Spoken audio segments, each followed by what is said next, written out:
184 योनि के संकट हरिहर लेत। वृंदावन के वृक्ष को मरम न जाने कोई, डाल डाल और पात पात पे श्री राधे राधे होए। जब यशोदा मैया और नंद बाबा ने आग्रह किया 4 धाम की यात्रा करने का, 68 तीर्थ करने का, तो हमारे लालजू ने ब्रज में ही 68 तीर्थ का आवाहन कर लिया। 84 कोस की परिक्रमा करने से हम सबको 84 लाख योनियों से छुटकारा मिलता है, ऐसा हमारे संत कहते हैं। और संतों पे विश्वास श्रद्धा करने से ही हमारी आत्मोन्नति होती है। एक एक कदम पर संत कहते हैं हमें अश्वमेध यज्ञ का फल मिलता है जब हम 84 कोस परिक्रमा करते हैं। तो आज हमारा तीसरा दिन है। आज हम राधा रानी के गांव रावल चलेंगे, जिसे पुराना बरसाना कहा जाता है। बहुत ही सुंदर स्वरूप के दर्शन है यहाँ पे। श्री राधा रानी के बाल स्वरूप के घुटनों पे बैठी हुई राधा रानी है और एक श्री राधा कृष्ण के विग्रह हैं जो प्रकट हुए हैं यहाँ पर। कहते हैं कि राधा रानी का जन्म रावण में ही हुआ। यहीं पर पहले पुराने बरसाने में ही वृषभानु जी और कीर्ति मैया रहती थी। एक बार जब वो यमुना जी में स्नान करने गई कीर्ति मैया, तो उन्होंने देखा कि कमल के पुष्प पे बहुत ही सुनहरा सुनहरा प्रकाश प्रकट हो रहा है। ऐसा प्रकाश उन्होंने पहले कभी नहीं देखा था। बहुत ही दिव्य प्रकाश की किरणें उस पुष्प में से फूट रही थी। जब वो पुष्प उनके पास आया तो उन्होंने देखा उसमें एक छोटी सी बालिका है और उन्होंने उसको अपनी पुत्री के रूप में मान लिया और वो है श्री राधा रानी।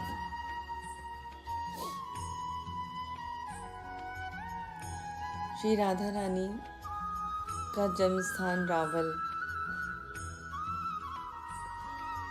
यहाँ पर बहुत थोड़े समय तक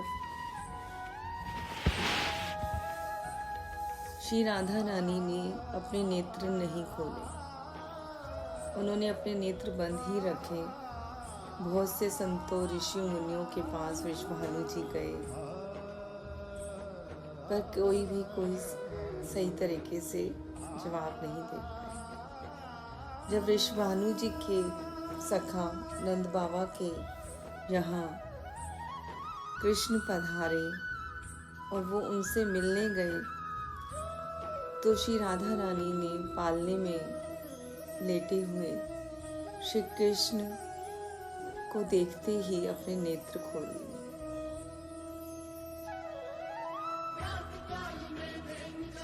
और जब बार बार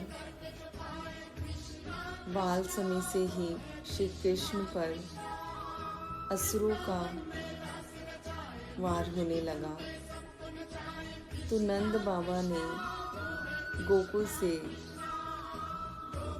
नंदगांव की तरफ प्रस्थान करने के सोचा।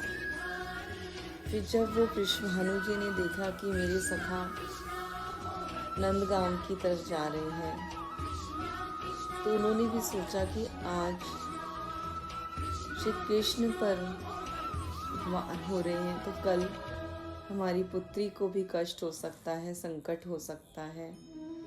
तो वो भी ब्रह्मांचल पर्वत पर चले गए। उन्होंने वहाँ महल बनाया और तब वह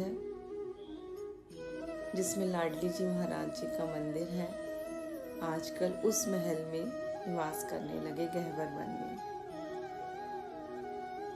और यहाँ पर जो विग्रह हैं रावल में, कहते हैं कि श्री राधा रानी यमुना जी में जहाँ से प्रकट हुई वहाँ पे करीली नाम की झाड़ियाँ थी, वृक्ष था और उसकी झाड़ियाँ चारों तरफ फैली हुई थी। वहीं पर उसी स्थान पर आज गर्भगृह है। यमुना जी थोड़ी पीछे हट गई हैं, पर वही स्थान है जहाँ से राधा रानी प्रकट हुई थी और कीर्ति मैया ने उन्हें प्राप्त किया था। और उसी स्थान पर आज नीचे गर्भगृह बना हुआ है और छत पर आज भी करीली झाड़ियों के दर्शन होते हैं। उसमें ना कोई जल दिया जाता है, ना उसकी कोई देखभाल की जाती है और उसकी कोई जड़ भी नज़र नहीं आती है, फिर भी वो हरी भरी है। उस पर फल फूल करीली झाड़ियों पर लगते हैं और उस झाड़ियों के अंदर से ही ये विग्रह प्राप्त हुए। जब स्वप्न में जो आज गोस्वामी परिवार सेवा कर रहा है, उनके पीढ़ियों को जो बड़े थे, उन्होंने स्वप्न में श्री राधा रानी का संदेश पाया कि मेरे यहाँ पर विग्रह हैं और उन्हें लाकर सेवा करिए। तो जब वहाँ से वो स्थान की खुदाई की गई तो ये सुंदर विग्रह प्राप्त हुए। बहुत ही सुंदर विग्रह हैं, छोटे छोटे हैं और बहुत ही आकर्षक हैं। बहुत ही दिव्य स्थल है ये रावल गांव, श्री राधा रानी का जन्म स्थान, पुराना बरसाना।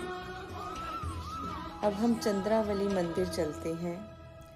चंद्रावली सखी श्री राधा रानी की चाचा की बेटी हैं, उनकी वो बहन लगती हैं, पर विपक्ष सखी में आती हैं।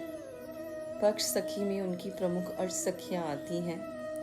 चंद्रावली विपक्ष सखी में इसलिए आती है कि श्री कृष्ण इन्हें भी प्रेम करते हैं। ये अति सुंदर हैं, बहुत ही आकर्षक हैं, बहुत सुंदर हैं। एक बार श्री कृष्ण इनके गांव भेष बदल के गए, उन्हें थोड़ा सा बहला फुसलाकर अपने साथ वन में ले आए लीला करने के लिए। पर कुछ सखाओं ने जब श्री कृष्ण को आवाज़ दी तो वो अपनी सखाओं के पास देखने के लिए जाने लगे कि क्या हुआ है, और चंद्रावली को कहा कि तुम यहीं पर मेरा इंतज़ार करो, मैं अभी थोड़ी देर में आता हूँ। तो चंद्रावली वहीं पर उनके इंतज़ार में बैठ गई और आज तक वहाँ बैठी हुई हैं। भगवान अभी तक लौटकर उनके पास नहीं गए हैं। वह जाकर अपने बाल सखाओं के साथ व्यस्त हो गए। और यहाँ पर एक और महत्वपूर्ण घटना होती है कि जब भी कोई चंद्रावली माता का मंदिर बनाना चाहता है तो वो मंदिर नहीं बना पाता। कोई ना कोई उसमें विघ्न पड़ जाता है, या छत गिर जाती है, दीवारें गिर जाती हैं। तो बहुत बार प्रयास करने के बाद अब भक्तों ने यही निर्णय लिया कि अब चंद्रावली जी को वो खुले में रहना चाहती हैं, तो उनको ऐसे ही उनकी सेवा की जाएगी। तो जहाँ चंद्रावली जी स्थापित हैं, उनकी शिला है वहाँ पर छोटी सी, उस शिला की पूजा की जाती है और उस वन का उन्हें प्रमुख माना जाता है और एक माता की तरह सब पूजते हैं उन्हें। और भगवान श्री कृष्ण का वो इंतज़ार कर रही हैं। बहुत ही दिव्य स्थली है।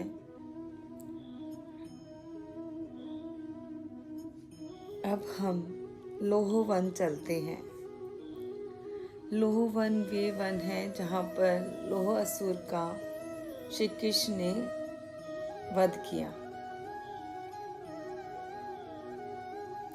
बहुत ही सुंदर वन है और यहाँ पे भी तरह तरह की लीलाएं श्री कृष्ण ने करी हुई हैं अपनी सखियों बाल सखाओं के संग। यहाँ पर वो वन विहार करने के लिए आते हैं और बहुत ही सुंदर सुंदर अन्य लीलाएं भी यहाँ पर भगवान श्री कृष्ण ने करी हैं। थोड़ा सा अब हम गोकुल की तरफ चलते हैं। गोकुल यमुना जी के किनारे नंद बाबा का महल है। जब मथुरा से वसुदेव जी श्री कृष्ण को लेकर आए तो ये वही स्थान है। सामने से यमुना जी नजर आती हैं। उसी मार्ग से वसुदेव जी लला को लेकर आए। 84 खम्भों से बना हुआ ये महल अत्यंत प्राचीन और सुंदर है। 84 खम्भों की आज भी सब यही कहते हैं कि ये भी मनुष्य की 84 योनियां काटने का प्रतीक है। इसके दर्शन मात्र से मानव 84 योनियों से मुक्त हो जाता है। दिव्य यहाँ पर चट्टानों की खंभे बने हुए हैं। दिव्य स्थली है। यहाँ पे बचपन में श्री कृष्ण और बलराम जी ने बहुत सारी लीलाएं करी। कल्प वृक्ष के यहाँ पर दर्शन होते हैं जो 5,500 वर्ष प्राचीन माना जाता है। बहुत ही दिव्य दर्शन होते हैं। तो हम कल्प वृक्ष के दर्शन करेंगे, परिक्रमा करेंगे, जोत जलाएंगे और मन ही मन ध्यान करेंगे कि श्री कृष्ण और श्री बलराम यहाँ पर खेला करते। बहुत ही दिव्य स्थान है। 84 खम्भों वाला जो भवन है उसके भीतर जाएंगे। 84 खम्भों पर तरह तरह की कलाकृतियाँ हुई हैं और ऐसा ध्यान करेंगे, द्वापर युग में चले जाएंगे। श्री कृष्ण सोने के पल्ले में विराजे हुए हैं और किलकारियाँ मार रहे हैं, पैर पटक रहे हैं, हाथ चला रहे हैं और उनके नुपुरों की रुनुक झुनुक की ध्वनि आ रही है और दिव्य प्रकाश पल्ले में से प्रकट हो रहा है। श्री कृष्ण को हम झूला झुलाएंगे प्रेम से।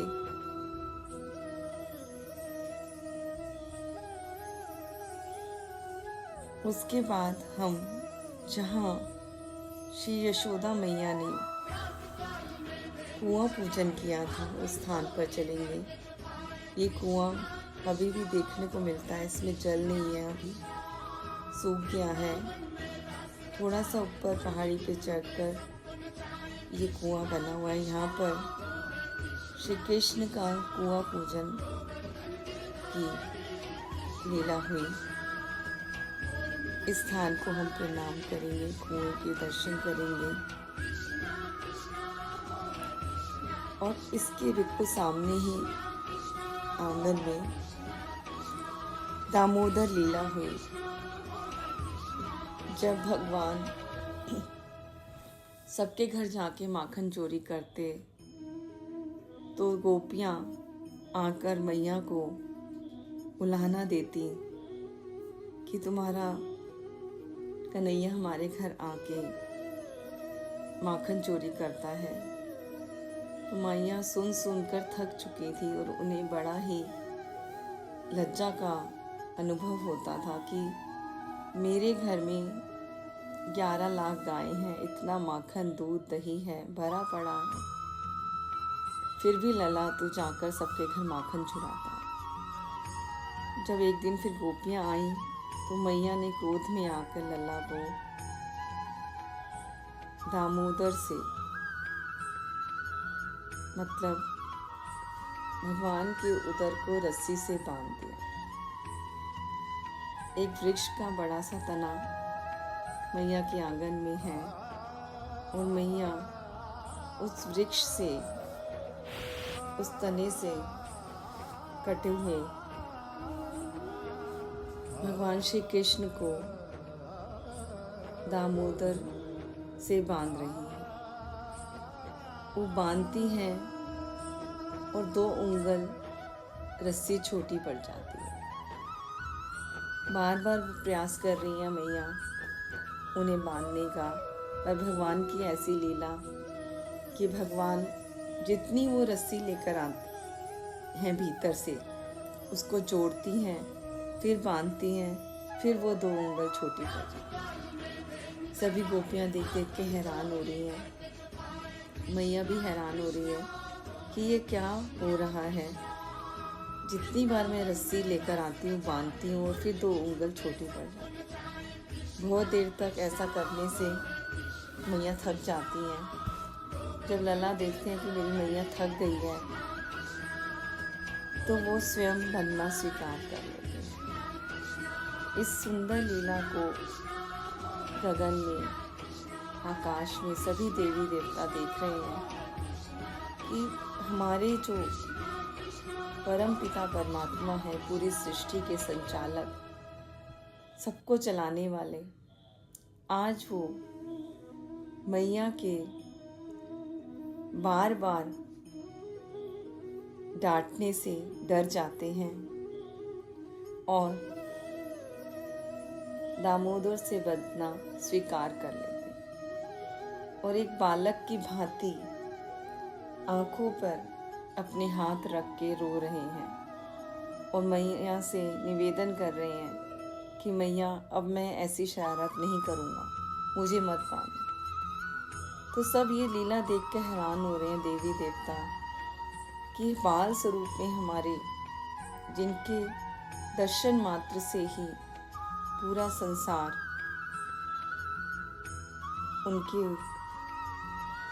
बड़े बड़े जो कार्य करते हैं उनसे प्रभावित हो जाता है और जिनकी एक नज़र डालने से बड़े बड़े असुर, धरती, प्रलय सब हो जाती है। आज वह कैसी सुंदर लीला कर रहे हैं और मैया से डरकर इस वृक्ष के तने से बंध गए। कार्तिक मास में ये लीला हुई और बहुत ही सुंदर इस लीला का आज तक मंदिरों में कार्तिक मास में प्रयोजन किया जाता है और सेवा की जाती है दामोदर भगवान की। तभी से श्री कृष्ण भगवान का एक नाम दामोदर भी पड़ गया, जिसको मैया ने रस्सी से बांध दिया, वो है दामोदर। उसके बाद हम चलते हैं ब्रह्मांड घाट। बहुत ही दिव्य स्थली है। इन सभी स्थानों पर श्री कृष्ण भगवान ने सुंदर सुंदर लीलाएं करी हैं। एक बार जब मैया कुछ काम कर रही थी और लला आंगन में बैठे हुए थे, तो मैया ने देखा काम करते करते कि लला माटी खा रहा है। वो दौड़कर उनके पास गई और लला से कहने लगी, तूने माटी खाई है ना कन्हैया, मुंह खोल, अपना मुंह खोल। और उनका मुंह खोलने लगी कि उनके मुंह से माटी निकाल दो और डांटने भी लगी कि तूने माटी क्यों खाई। पहले तो कन्हैया मुंह खोल नहीं रहे हैं। जब मैया ज़बरदस्ती उनका मुंह खुलवाती हैं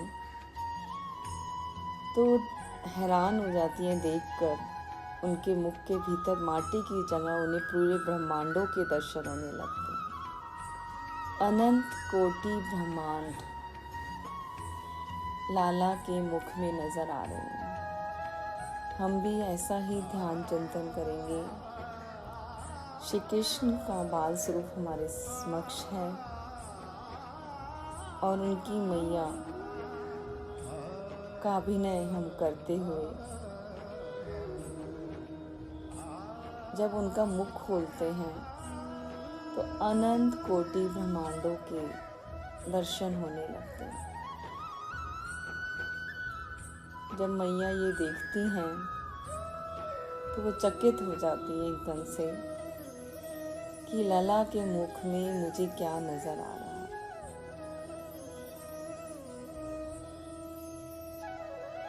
और जब श्री कृष्ण सोचते हैं कि ये मेरे से क्या हो गया, अगर मैया को ये लीला याद रह गई तो वो मुझे पहले की तरह प्रेम नहीं कर पाएंगी और मुझे भगवान समझने लगेंगी।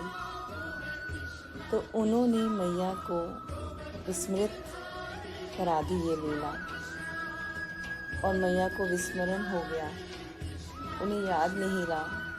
थोड़ी सी बेहोशी आ गई। जब वह होश में आई तो दोबारा से वो श्री कृष्ण के मुख से माटी निकालने लगी।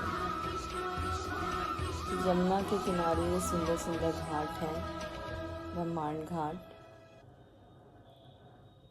आज के समय में यहाँ पर माटी का प्रसाद मिलता है। माटी के लड्डू मिलते हैं जो सभी भक्त यहाँ से लेकर आते हैं प्रसाद में। बहुत ही दिव्य स्थान है। हर जगह श्री कृष्ण भगवान की लीलाएं हुई हैं। अब हम चलते हैं चिंता हरण महादेव। ये जो सारे स्थान हैं बिल्कुल वनों के बीच में हैं। चारों तरफ खेत ही खेत बने हुए हैं। चिंता हरण महादेव पंचमुखी महादेव हैं। चार उनके मुख चारों दिशाओं में एक ऊपर है। बहुत ही अलौकिक दर्शन हैं इनके। इस सबकी चिंताएं हरने वाले महादेव गोकुल में विराजते हैं। इन पर हम दूध, जल, बेलपत्र, पुष्प अर्पण करेंगे।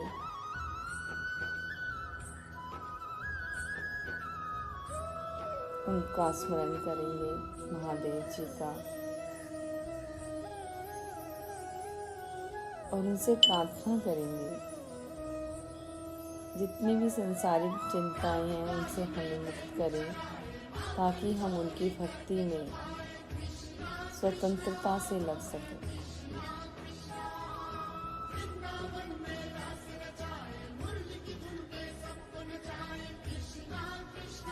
अब हम चलेंगे रमन रेती मार्ग। बहुत ही दिव्य स्थान है रमन रेती मार्ग। यहाँ पर श्री कृष्ण अपने सखाओं के संग ब्रज रज में लोटा करते और आनंद मनाते, क्रीड़ाएं करते तरह तरह की।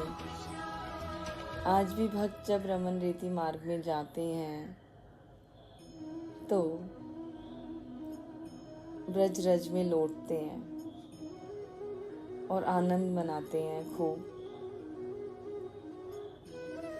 ऐसा ही हम अपने ध्यान में करेंगे कि हम रमन रेती मार्ग पहुँचे हैं और हम भी रज में लौट रहे हैं, गोल गोल करके पलटियाँ खाकर और सब सखियों के संग मिलकर रज से खेल रहे हैं।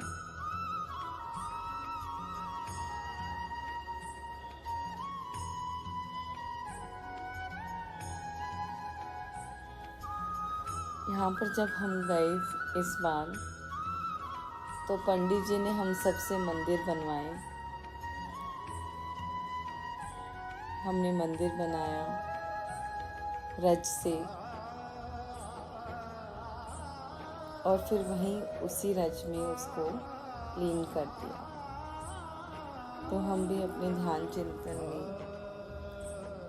वो मंदिर बना,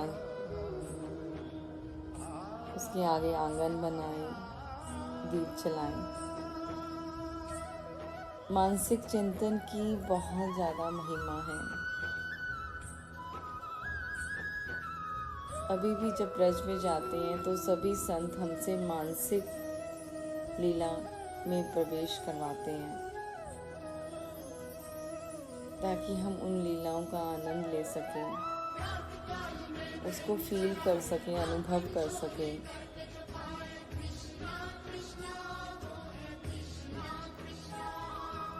फिर उन्होंने हमें बताया कि जितने भी यहाँ की रज के कण हमारे शरीर पर लग जाते हैं और वो जब झड़ते हैं स्वयं, तो अनंत कोटि 84 लोग योनियों के कर्म झड़ने लगते हैं। इतना फलदायक है ब्रज की रज में लौटना।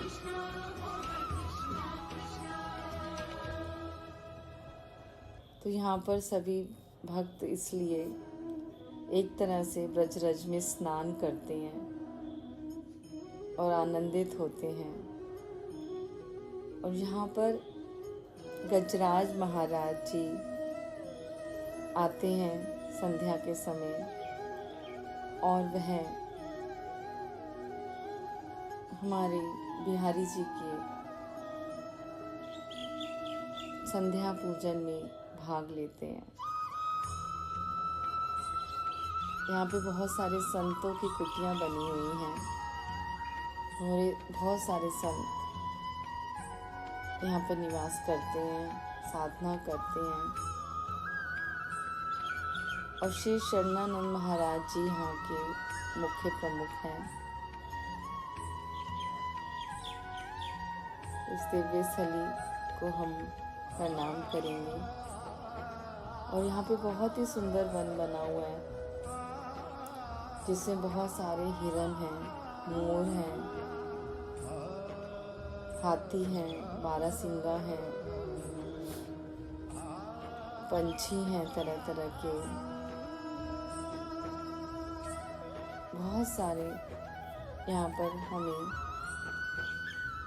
जीव नज़र आते हैं खेलते हुए,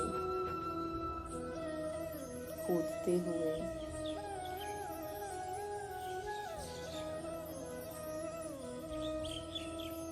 उसके बाद हम सब कीर्तन करते हुए दाऊ जी के मंदिर चलेंगे। दाऊ जी यहाँ पर बड़े भाई हैं श्री कृष्ण के, बलराम जी। उन्हें श्री कृष्ण दाऊ जी बुलाते हैं। दाऊ जी का बहुत ही प्रसिद्ध मंदिर है यहाँ पर, जहाँ पर वो अपनी पत्नी के साथ विराज रहे हैं।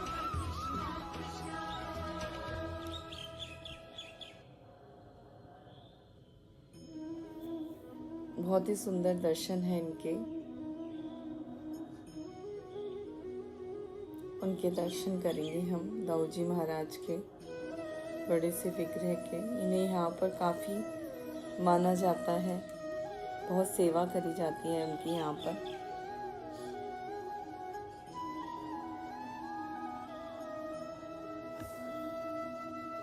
उनका ध्यान करेंगे हम।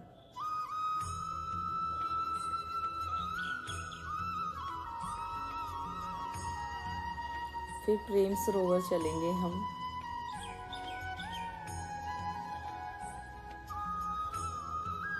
एक कल्प कथा के रूप में कथा आती है कि प्रेम सरोवर से श्री राधा रानी प्रकट हुई।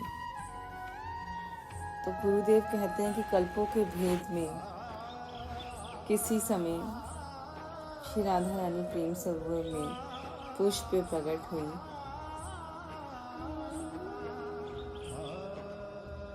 बहुत ही सुंदर दिव्य दर्शन है प्रेम सरोवर के। यहाँ पर महाप्रभु जी की बैठक भी है। सुंदर अंदर दर्शन है संतों के बैठकों के। यहाँ पे हर जगह जो मुख्य स्थान है वहाँ पर आज संत तपस्याएं कर रहे हैं, उनकी सेवाएं कर रहे हैं, उनकी सेवा करके उनका आशीर्वाद प्राप्त कर रहे हैं। प्रेम सरोवर में हम आचमन करेंगे। जितने भी सरोवर आते हैं सब में हम आचमन करेंगे और वनों की रज अपने मस्तक से लगाएंगे। यहाँ पे सुंदर प्रेम बिहारी जी के दर्शन भी हैं और श्री जानकी वल्लभा महाराज भी यहाँ पर स्थापित हैं। बहुत ही दिव्य विग्रह हैं पूरे राम परिवार के। और एक तरफ श्री कृष्ण और श्री राधा हैं और एक तरफ श्री राम और श्री सीता हैं और बीच में राम लक्ष्मण सीता हनुमान जी सभी के दर्शन है। सुंदर सब प्राचीन विग्रह हैं ये, उनका दर्शन करेंगे हम प्रेम बिहारी जी महाराज का और जानकी वल्लभ महाराज जी का।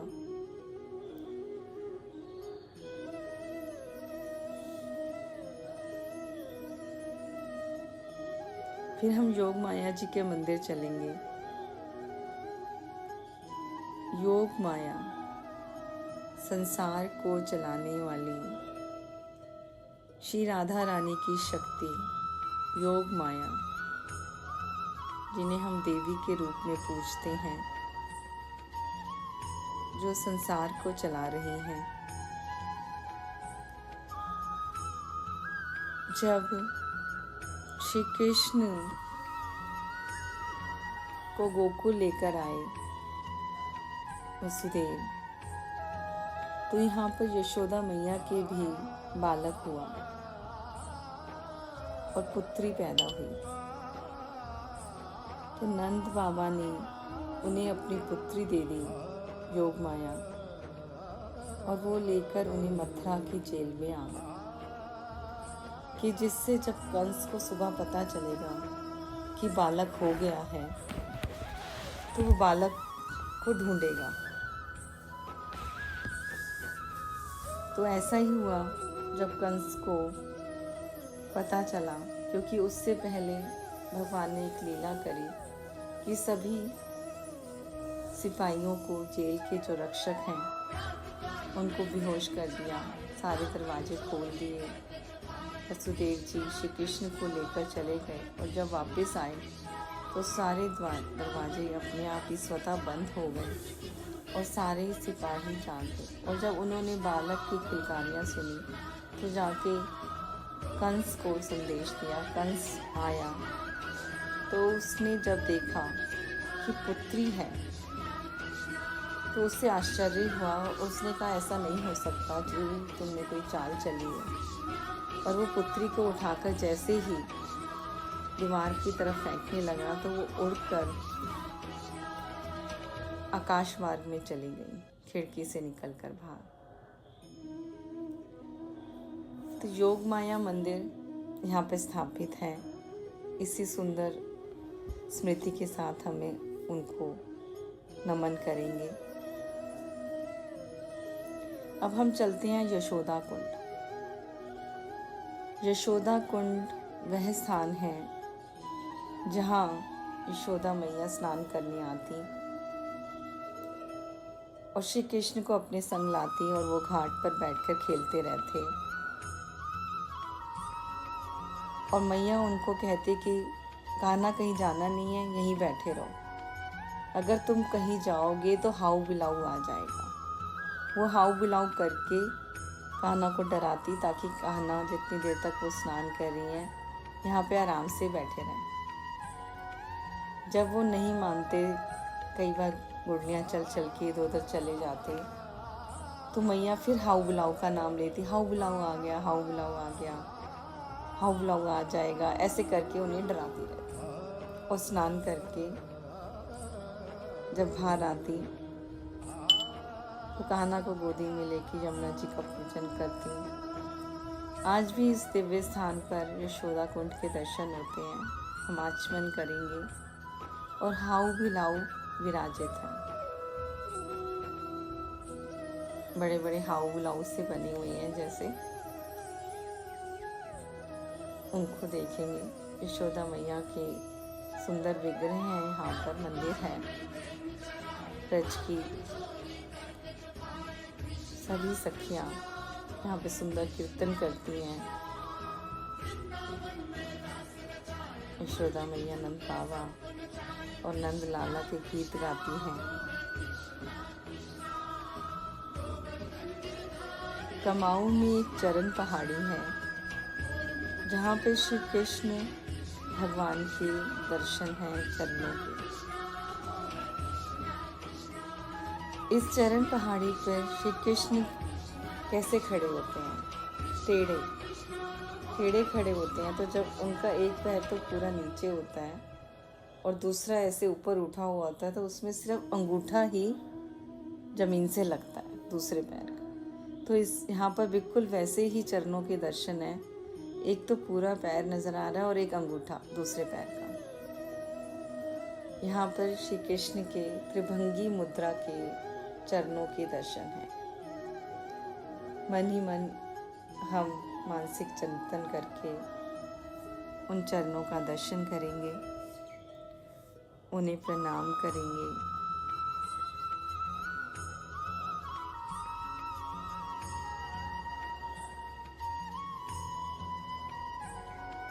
तो आज हम यहीं तक लेते हैं, शेष हम